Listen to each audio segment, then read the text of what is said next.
Now, I know you're going to give the next speaker a very warm welcome, but when you do so, could I ask you to add to that welcome your views, your thanks, on the way that the next speaker led this country through the two worst years of the pandemic, the leadership, resilience and fortitude that she showed. Ladies and gentlemen, the leader of the Scottish National Party, the First Minister of Scotland, Nicola Sturgeon, SNP.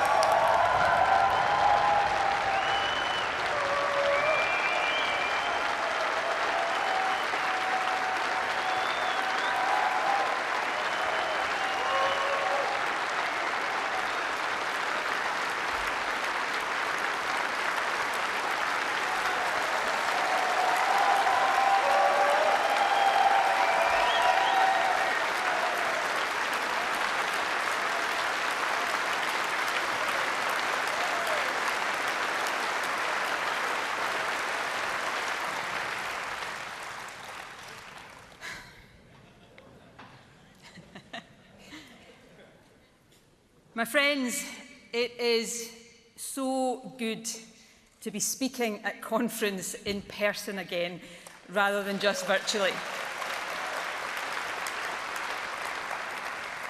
Getting to hug friends and colleagues is so much better. Our political family, Scotland's biggest party by far, is back together again, and that feels great.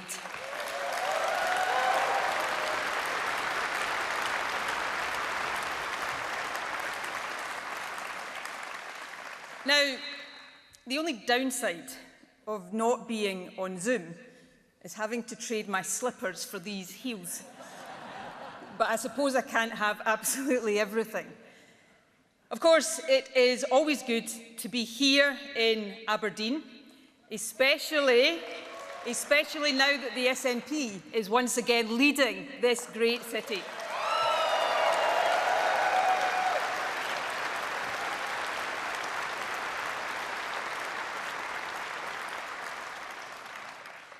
Aberdeen and the North East is at the heart of our just transition to a net zero future. Since our late Queen, whose extraordinary life of service we have honoured in recent weeks, switched on the Forties pipeline in 1975, oil and gas has powered the Scottish economy. Her late Majesty back then inaugurated the oil and gas age.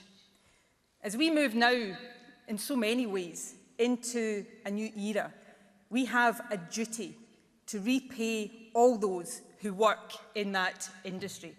A duty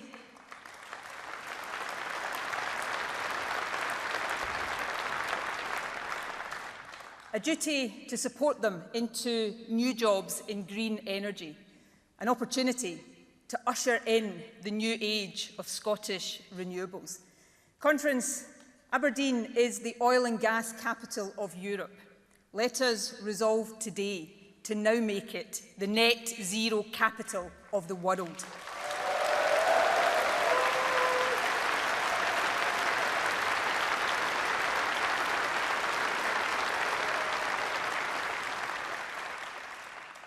That ambition led us to establish the £500 million Just Transition Fund for this region. Today, I can announce the first 22 projects have just been awarded funding of more than £50 million.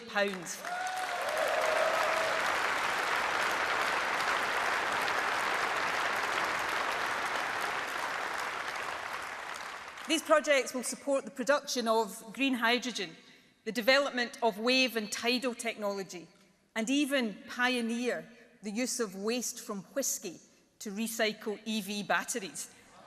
They will focus on the skills our existing workforce need to take advantage of the renewables revolution.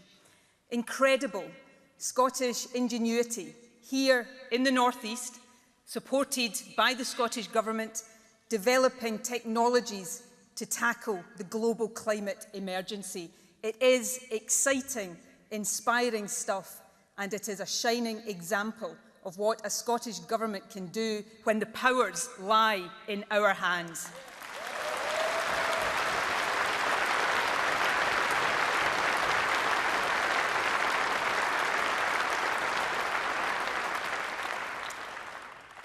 Conference, when we last gathered together, just weeks from the start of a global pandemic, we could not have imagined what lay ahead.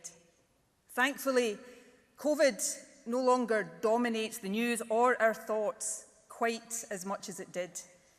But the virus still poses a risk, especially as we approach winter. So before I go any further today, a plea. If you are eligible, get your booster jab. Vaccination is just as important now as it was last winter. If you don't do it for yourself, though you really, really should, do it for those more vulnerable than you. And please do it for the National Health Service. We owe the NHS and all who work in it a massive debt of gratitude.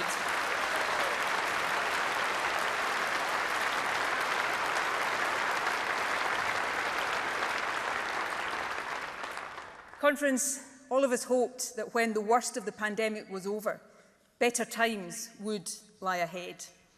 Thanks to the brilliance of vaccine scientists and the sheer strength of the human spirit, I am certain those better days will come.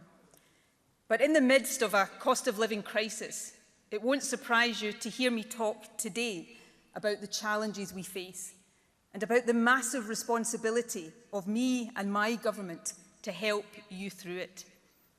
As we navigate these stormy waters, Scotland needs a steady and compassionate hand on the tiller. Conference, that is what our Scottish Government provides.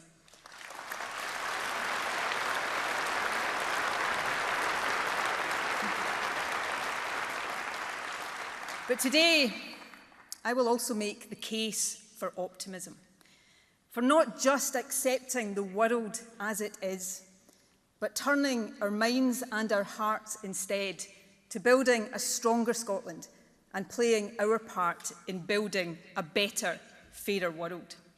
The optimism that a better world is possible is inspired for me by the bravery of those who endure the toughest of times, and at home by the knowledge that this beautiful, magnificent country of ours is bursting with talent, creativity, and ingenuity. We also have a sense of solidarity and common purpose that, yes, our political debate can sometimes obscure. Conference, Scotland has got what it takes to be a successful, independent country. It has it in abundance. Never let anyone tell us otherwise.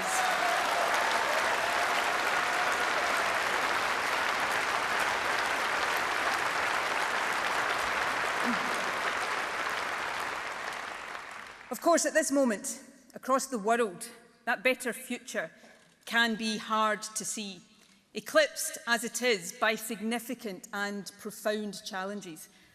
A war of unprovoked aggression on our continent, an energy price crisis and soaring inflation, democratic norms eroded and human rights attacked in too many countries.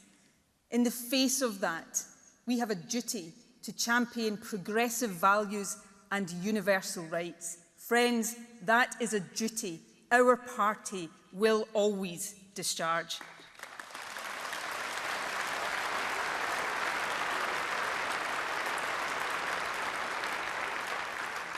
But in the UK, we have a Westminster government intent on taking us down a different path.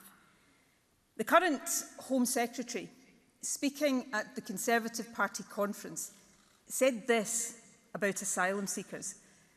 And even as I quote her, I struggle to comprehend that she actually said these words. But here they are. I would love to be having a front page of the Telegraph with a plane taking off to Rwanda. That's my dream. It's my obsession. Conference, my dream is very different. I'm sure it is shared in this hall and by the vast majority across Scotland. My dream is that we live in a world where those fleeing violence and oppression are shown compassion and treated like human beings, not shown the door and bundled onto planes like unwanted cargo.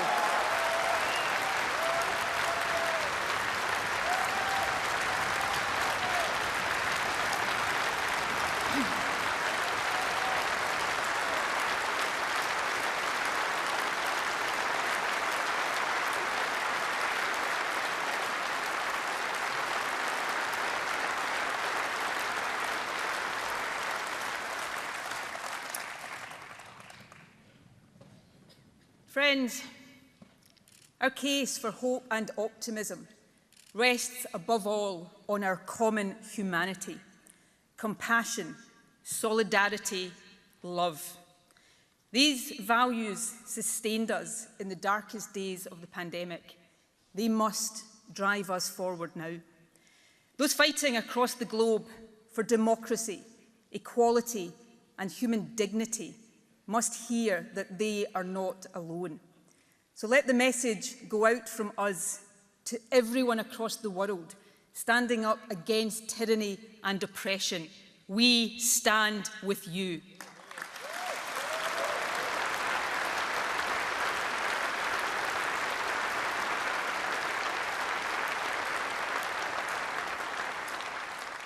To women in Iran fighting for basic human rights, we stand with you.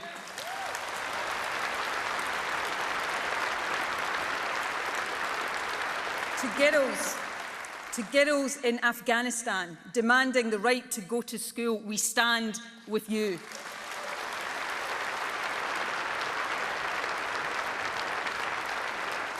To men and women risking their lives in opposition to Putin in Russia or his sidekick in Belarus, we stand with you.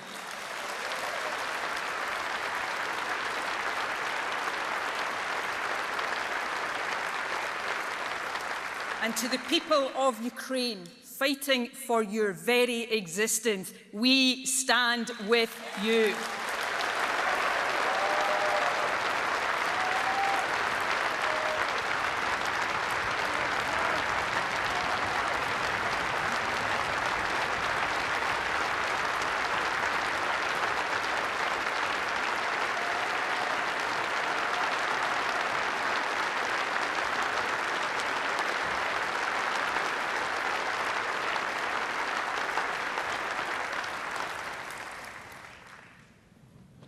Today, we live on a continent where a so-called strong man, the one who has never looked weaker or more insecure, has launched a brutal invasion of his neighbour. That should be unimaginable in 21st century Europe. But for the people of Ukraine, it is all too real. Every day, there are atrocities and killings. Today, the capital Kyiv and cities across the country are under renewed bombardment. Despicable war crimes have been committed. And conference, let us be clear.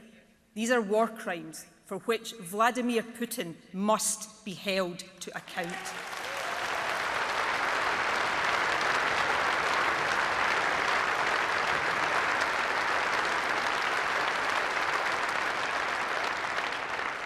The contrast between Putin and the people of Ukraine could not be starker. From President Zelensky to the sacrifice of ordinary citizens, personified here on Saturday by our guest, Lesia Vasylenko, we have seen incredible bravery and extraordinary determination. Ukraine, you are an inspiration to the world, and we will always stand with you.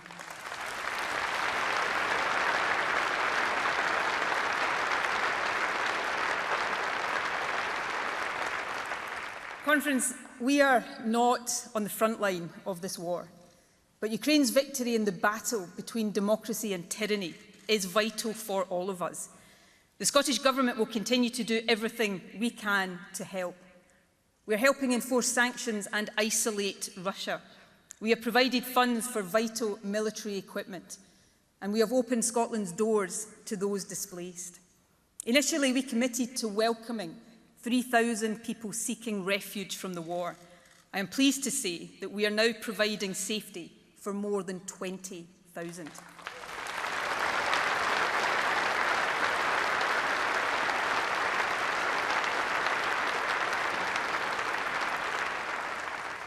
To each and every one, our hearts go out to you.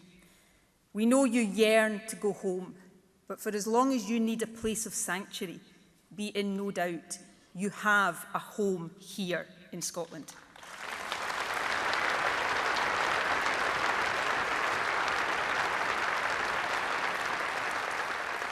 Conference, there are moments in history, as now with Ukraine, when all of us must be prepared to make sacrifices to help defend fundamental freedoms. But when global turbulence strikes, national governments have a duty to act in ways that mitigate rather than exacerbate the impacts on their own populations. When it comes to the cost of living crisis and so much else besides, this UK government is utterly failing in that duty.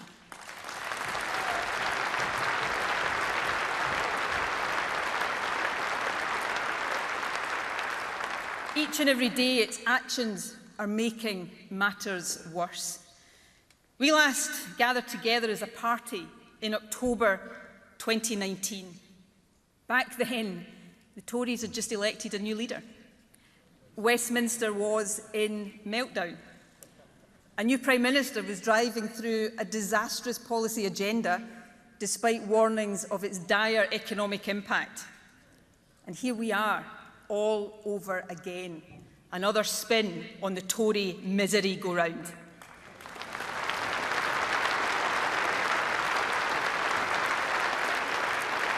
But this time the carousel is speeding up. It took the Tories 3 long years, to realise that Boris Johnson was a disaster. With Liz Truss, it took them just 3 weeks.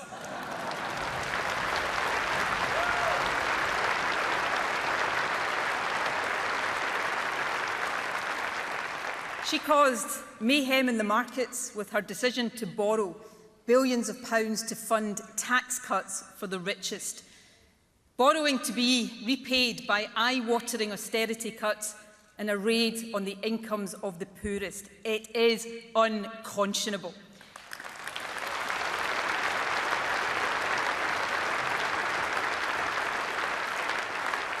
The Prime Minister's justification is that she is going for growth. Conference, let me tell you what kind of growth that will be.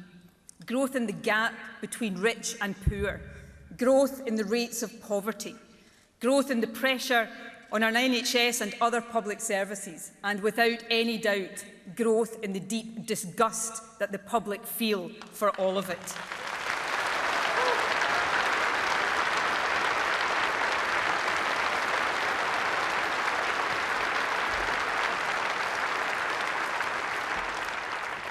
The truth is, massive handouts for the wealthiest at the expense of everyone else do nothing for the economy.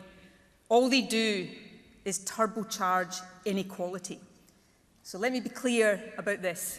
No SNP government will ever inflict on Scotland such an immoral, self-defeating disaster of a policy.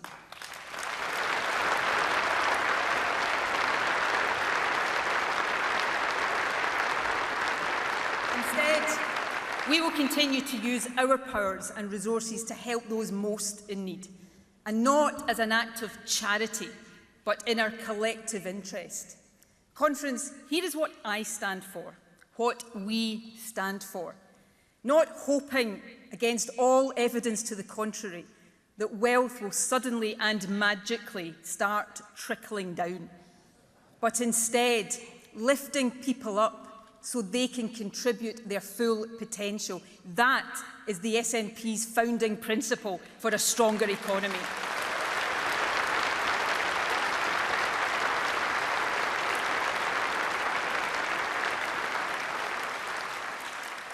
I am proud of the work the Scottish Government is doing to tackle child poverty.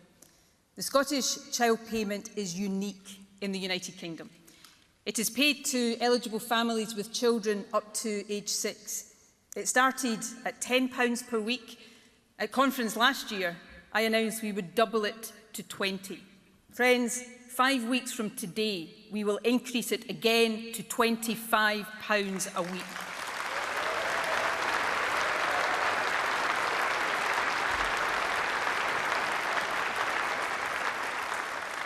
Vital financial help for more than 100,000 children delivered in time for Christmas. On the same day we increase the payment, we will also extend it to families with children up to age 16. Now, Conference,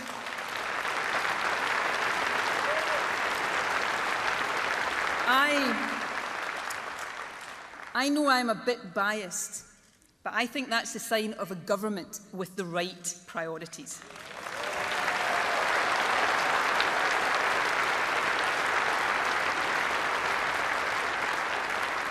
But we need to do more, because we know this winter is going to be really tough. Rather than looking forward to Christmas, too many families will be dreading it. Dreading it because they don't know if they can afford to heat their homes or even pay for food. As part of our help to the poorest families over the past year, we have made quarterly bridging payments of £130. These have gone to children and young people in receipt of free school meals but who don't qualify for the child payment. Today, I can announce that the final instalment, ahead of the extension of the child payment and due in the next few weeks, will not be £130. We will double it to £260.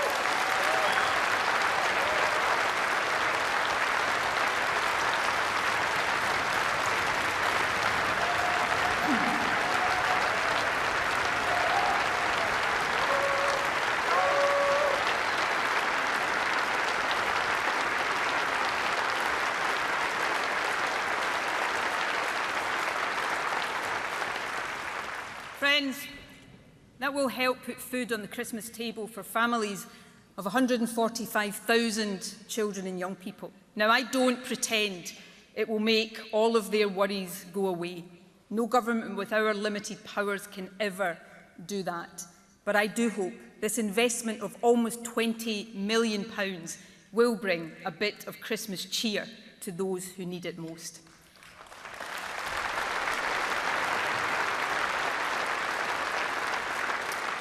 Conference, we have used the powers of our Parliament to deliver the unique child payment. Last Thursday, we took further action to help combat the cost of living crisis. The Scottish Government's emergency bill to protect tenants was passed by Parliament. The result, a rent freeze in operation in Scotland over the winter until at least the end of March next year.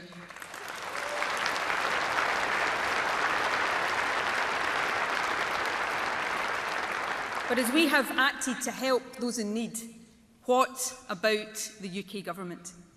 You know, it is difficult to overstate the calamity of their actions. Back in 2014, the Westminster establishment told us that it was the UK's standing in the world, its economic strength and its stability that made independence impossible.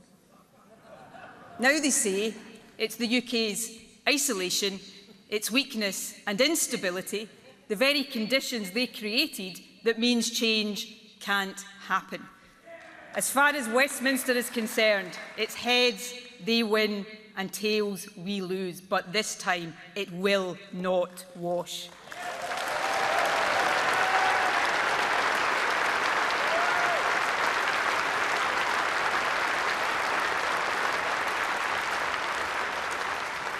Because what that is delivering for Scotland is this: Brexit, more austerity, homeowners facing real hardship and hundreds of thousands in poverty.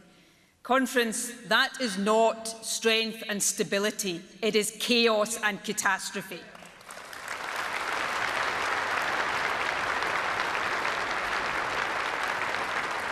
And friends, all of that is on the Tories. But we should remember that their ability to do it has too often been aided and abetted by Labour.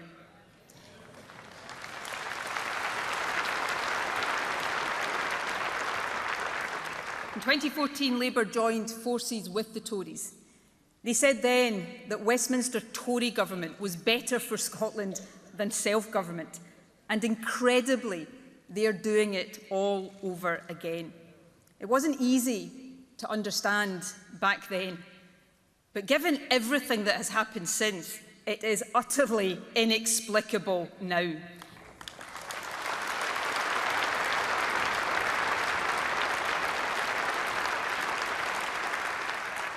Take Brexit, imposed on Scotland against our will and doing real lasting damage to our interests, our economy and our young people. Labour is now just as committed to Brexit, a hard Brexit, as the Tories. You know, at least the Tories believe in it. Labour doesn't.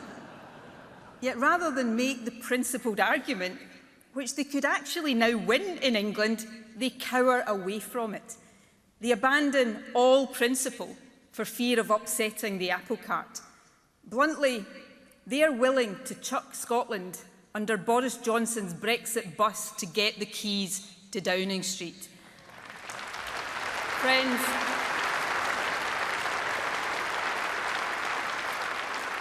letting down Scotland, same old Labour.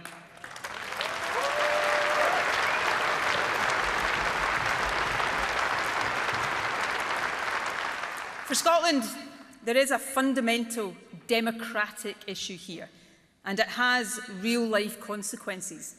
Whether it's Tory or Labour, Labour or Tory, it's not us who gets to decide. Our votes don't determine who gets to occupy number 10. For Scotland, the problem is not just which party is in power at Westminster. The problem is Westminster.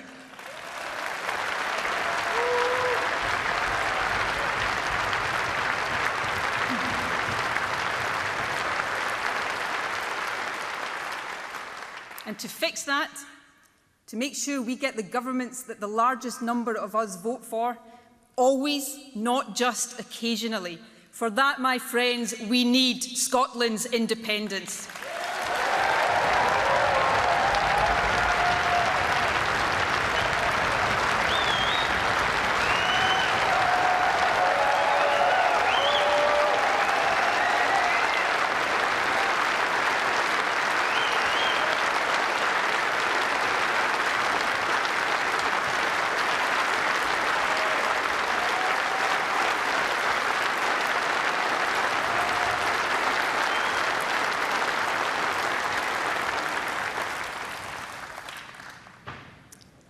Independence is not a panacea for any nation, but it is about hope for a better future. We all want Scotland to be a country in which no child goes to bed hungry, a place where everyone can afford to heat their home, where our vast energy resources benefit all who live here and help save the planet. None of that should be radical, but it must be the foundation of everything we aspire to.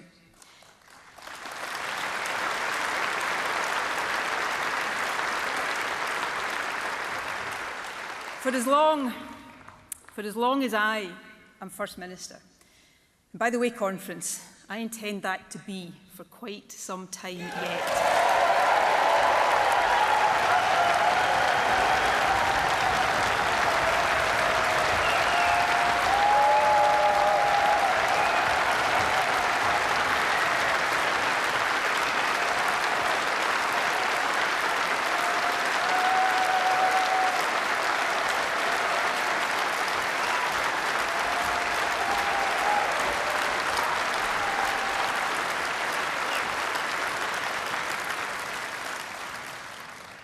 My job, our job, is not done. For as long as I am First Minister, I will do everything in my power to build the better Scotland we all want to see. Now, I know some people ask, and it is not an illegitimate question, why propose a referendum in the midst of a cost of living crisis? Conference, the answer is in the question. The answer is the cost of living crisis.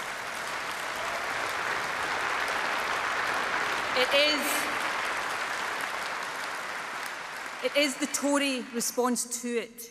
It is the financial chaos, and it is the damage of Brexit. All of that is laying bare each and every single day the harm being done to people in Scotland because we are not independent.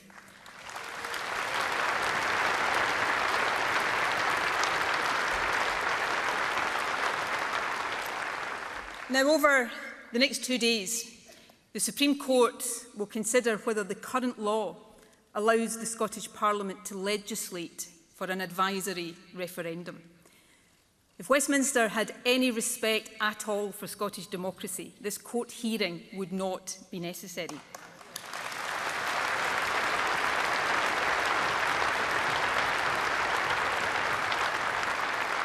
But Westminster has no such respect. That means this issue was always destined to end up in court sooner or later. Better, in my view, that it is sooner. If the court decides in the way we hope it does, on 19th October next year, there will be an independence referendum.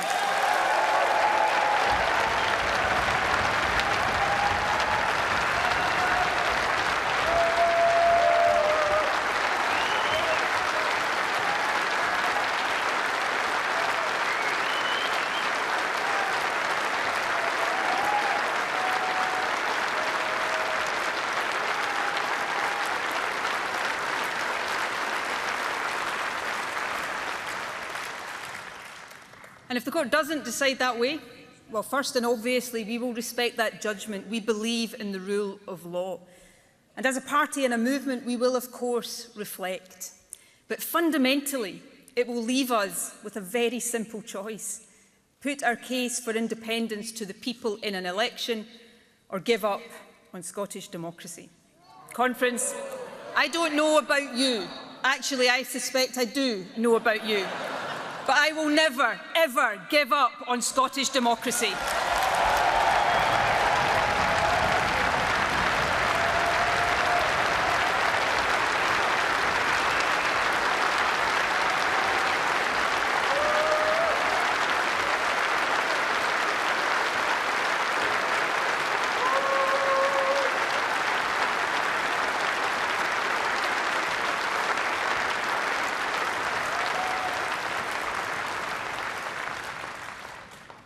For now, the question of process, the how of securing independence, is in the hands of judges.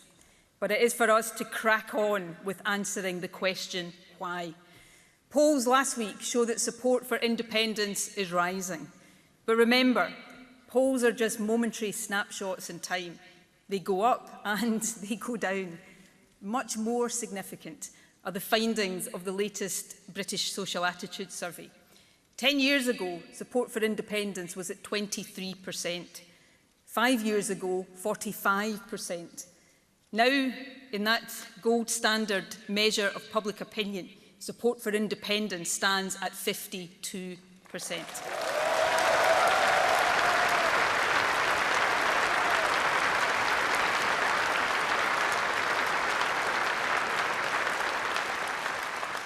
As we know, it is even higher amongst young people. So it is tempting sometimes to assume an inevitability about independence, that the arc of history is moving firmly in its direction. I hope and believe that will turn out to be true. But we would be wrong, utterly wrong, to take it for granted. Our job is to make the case and win the argument. That means not just talking to ourselves, but reaching out to others not yet persuaded. I remember in the 2014 campaign speaking at a public meeting in Leith. It was jam-packed, so busy in fact that the organisers asked those who had already decided to vote yes to leave, so that those still undecided could hear the arguments. That is the approach I want us to take now, though for the avoidance of doubt, I am not asking you to get up and leave. But I do want us to resolve today that from here on we will speak less to each other and more to those outside our ranks.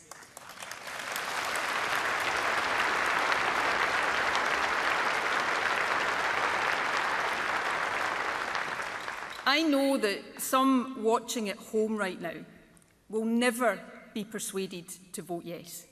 You oppose independence as strongly and from as much principle as we support it. I respect that. That is democracy. And please remember, whatever happens in future, Scotland belongs to you as much as it does to us. Scotland belongs to all of us.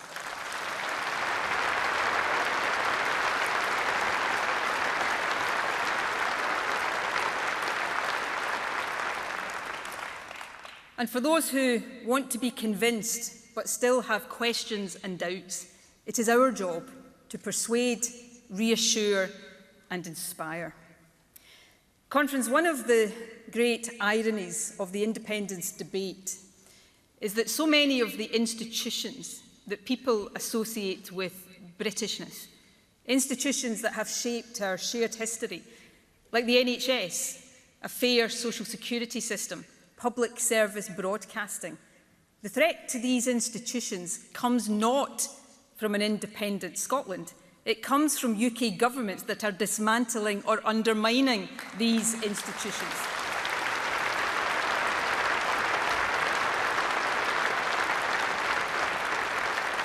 With independence, we can do more to protect them. Let's take one of those institutions, our most precious public service. The NHS is under enormous pressure right now. It delivers outstanding care within waiting time targets for the vast majority of those who need it. Today, I want us to pay tribute to each and every individual who works within our National Health Service.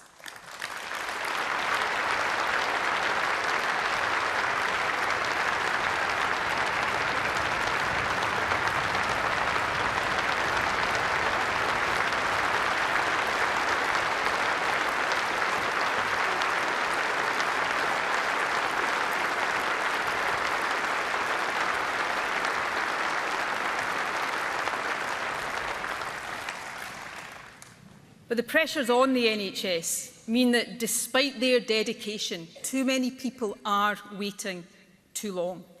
That is why we are delivering record investment. And it is why we are doing everything we can to give our NHS workers a fair pay rise, because Conference, few in our society deserve it more than they do.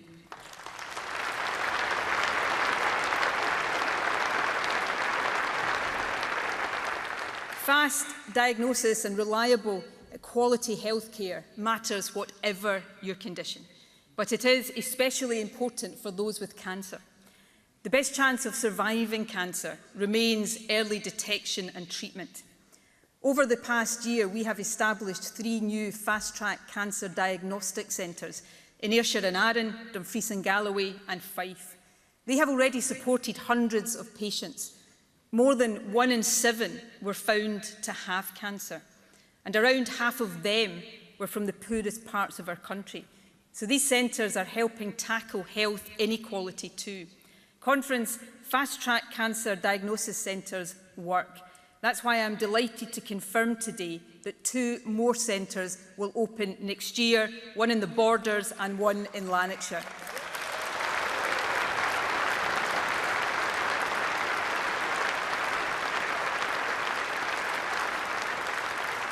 And by the end of this Parliament, there will be a fast-track cancer diagnosis centre in every health board in Scotland.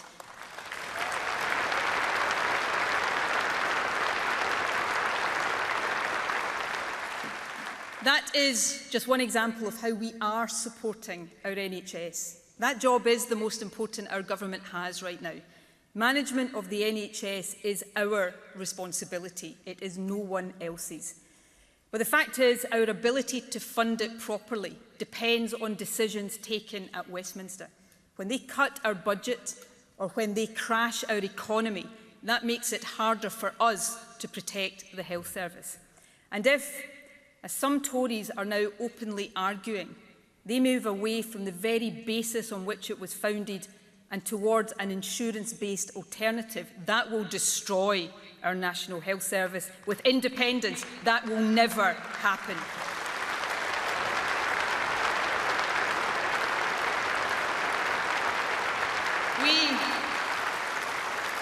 We will always protect its founding principles. You know, with independence, we could choose to embed a universal NHS in our written constitution, a constitutional right to healthcare, free at the point of need. Conference, if the SNP is in government, that is exactly what we will do.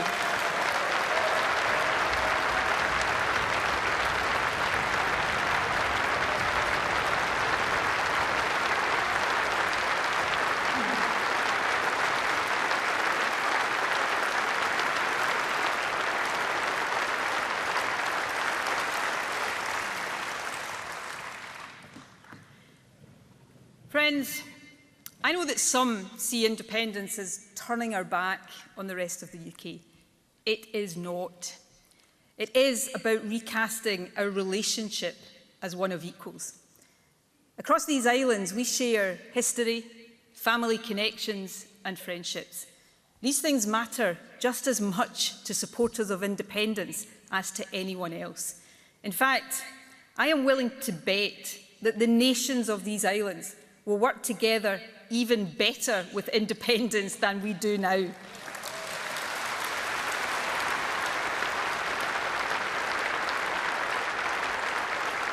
Scotland will still be a member of the British-Irish Council. The difference is that, like the Republic of Ireland now, we will be there as an independent country.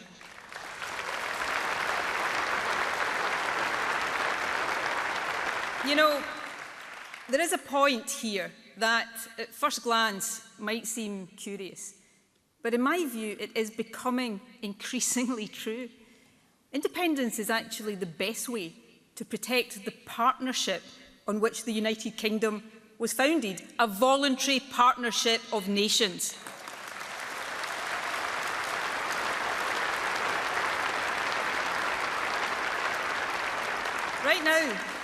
Right now, and make no mistake about this, it is an aggressive unionism that is undermining that partnership.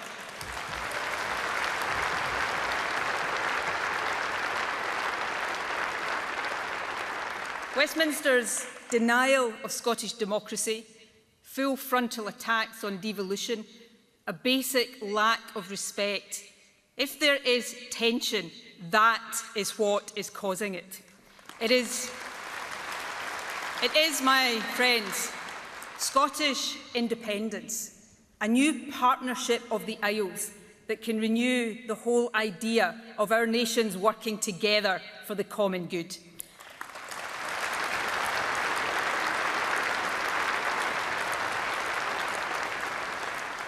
England, Scotland, Wales, the island of Ireland, we will always be the closest of friends. We will always be family, but we can achieve a better relationship, a true partnership of equals when we win Scotland's independence.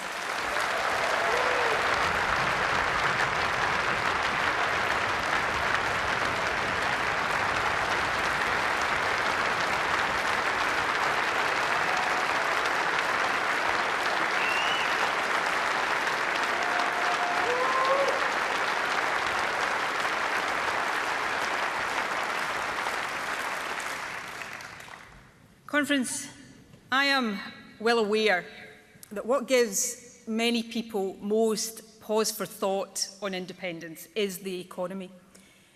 People can see all too clearly now that the UK does not offer economic strength or financial security. And yet, still, and rightly, they want to know that independence will make Scotland's economy stronger, not weaker. That is fair. And especially now, that is entirely understandable. Of course, it is equally fair to point out that so much of the uncertainty and crisis we face is not because of independence, it is the opposite. Once again, it is because we are not independent. Conference. Independence is not a miracle economic cure. But let this message ring out today. We can do better than this. We can do so much better than this.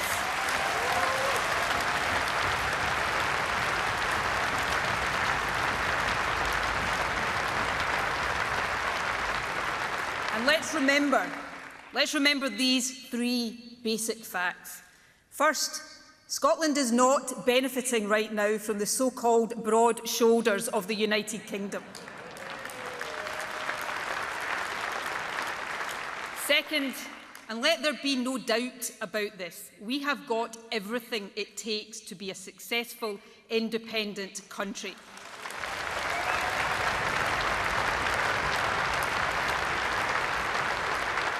Extraordinary resources, industries and talent in abundance. And third, independence is not an untested idea. Independence is normal.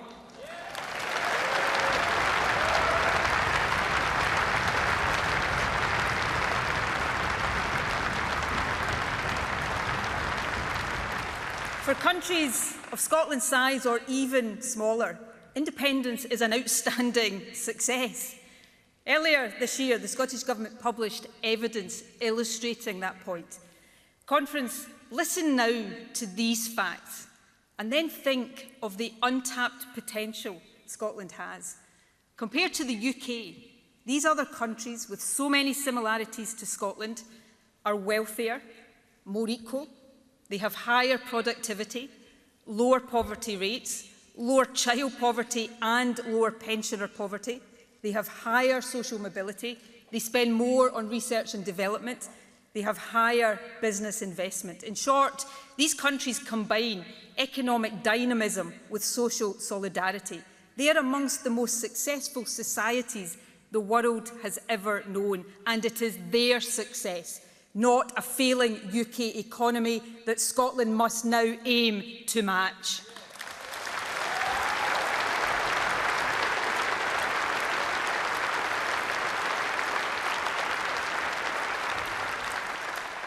With independence, we won't emulate that success overnight. But the big, burning question is this. If all of these countries can achieve all of that, why not Scotland?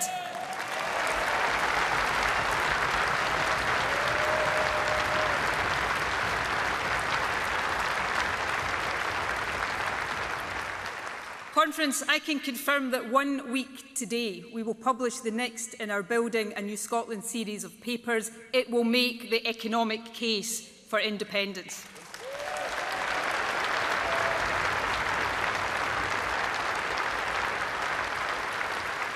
It will set out how we can build a new sustainable economy based on our massive renewable energy resources.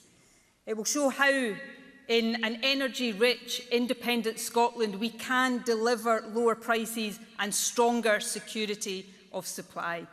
And on energy, let me give this commitment. Unlike our UK counterparts, the Scottish Government will not be issuing licences for fracking.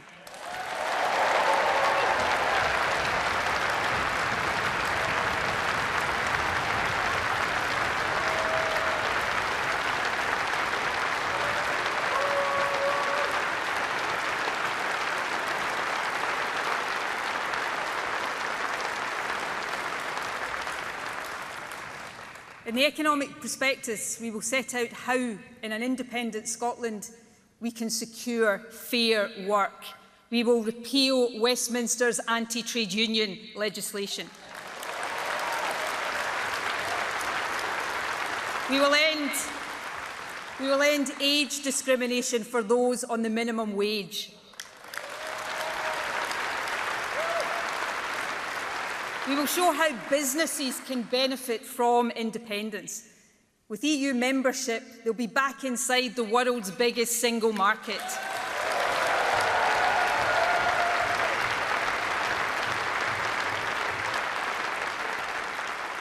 With a fairer migration policy and freedom of movement restored, they will have access to workers from Europe and across the world. They will have new opportunities to influence government policy through a social partnership approach.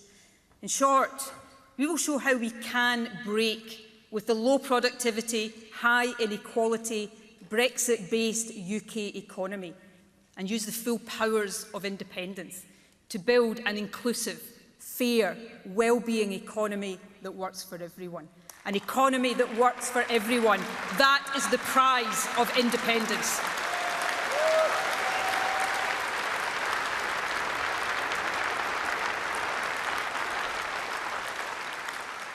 Conference, moving to independence and making it work will of course take time, hard work and good judgment.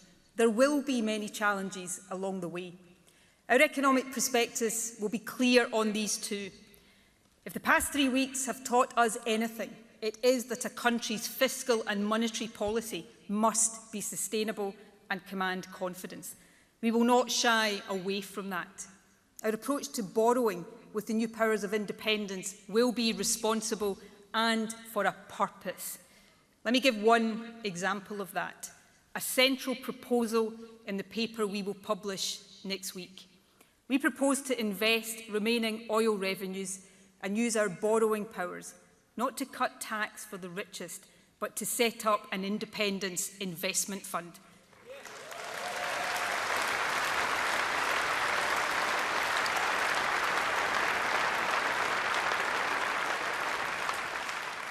The Building a New Scotland Fund will deliver up to £20 billion of investment in the first decade of independence. In practical terms, a fund like this could support a massive programme to decarbonise housing, cut fuel bills and reduce fuel poverty. It could finance the building of thousands more affordable homes, invest in local renewable energy projects, helping communities own assets and wield more influence over their use. It will help the transition to net zero, build resilient communities and kickstart the sustainable economic growth so important for our newly independent nation, combining Scotland's abundant resources with the powers of independence to benefit this and future generations. Conference, that is what independence is all about.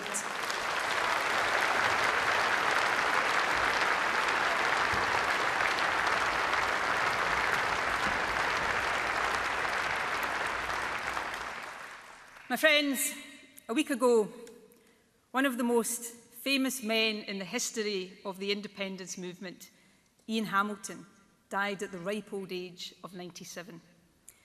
As a young man in 1950, Ian, together with Kay Matheson, Gavin Vernon and Alan Stewart, repatriated the Stone of Destiny from Westminster Abbey.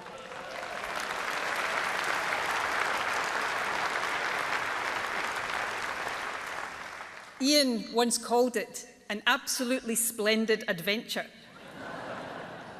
I am sure it was that, but it was so much more besides. In 1950, and to be frank, for years afterwards, independence must have seemed like an impossible dream. All of us here today have a big job still to do to win independence. But we no longer face such impossible odds. Friends, we are the independence generation.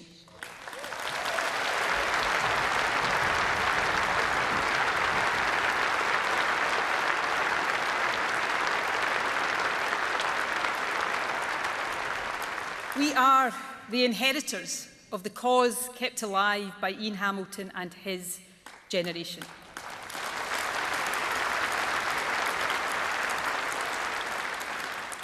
And I believe firmly in my head and in my heart that we will be the first in the modern world to live in an independent Scotland.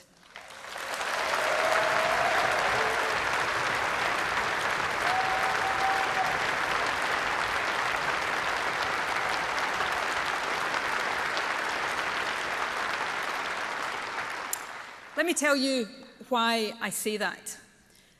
A couple of weeks ago, I had a conversation with a woman that summed up a question I think a lot of people have. She said that she would like Scotland to be independent. She thought it would be good. But she also worried that getting there would be hard. So her question was this: is it essential? And that got me thinking. For many people, like Ian, like all of us in this hall, we just believe it is right that Scotland could and should be an independent nation. But is it essential? Conference today, probably more than at any time in my life, the answer to that question is yes.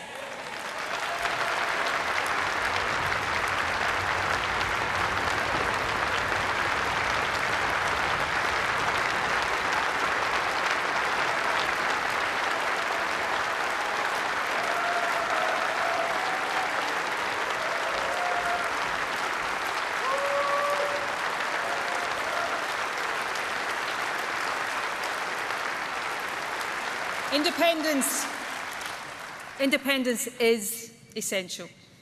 It is essential to escape Westminster control and mismanagement. Essential to get the governments we vote for, to properly protect our NHS, to build a new partnership of equals with the other nations on these islands. It is essential if we want to be back in the European Union.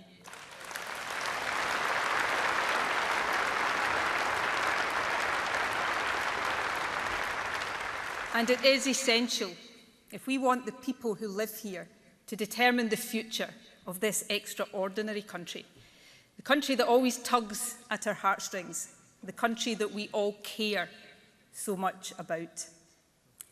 There are two things that we, the independence generation, must never, ever lose faith in. They have sustained us in good times and bad throughout all the years and decades. First is the fundamental right of the nation of Scotland to self-determination.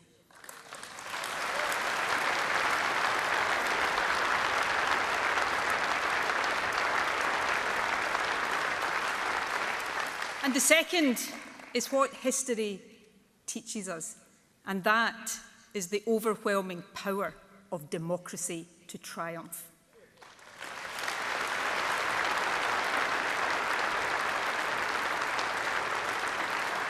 My friends, the period ahead will see some of the greatest challenges our country has faced in many years. But a great opportunity is also in sight. An opportunity to win and build the better future we know is possible. A better future as an independent nation. Welcoming, diverse, full of love and compassion. In these tough times, let us inspire with hope in our hearts. Let us lift our eyes, put our shoulders to the wheel and build a better future for this and generations to come. Friends, with optimism, confidence and determination, we can now finish the job, and we will. Thank you.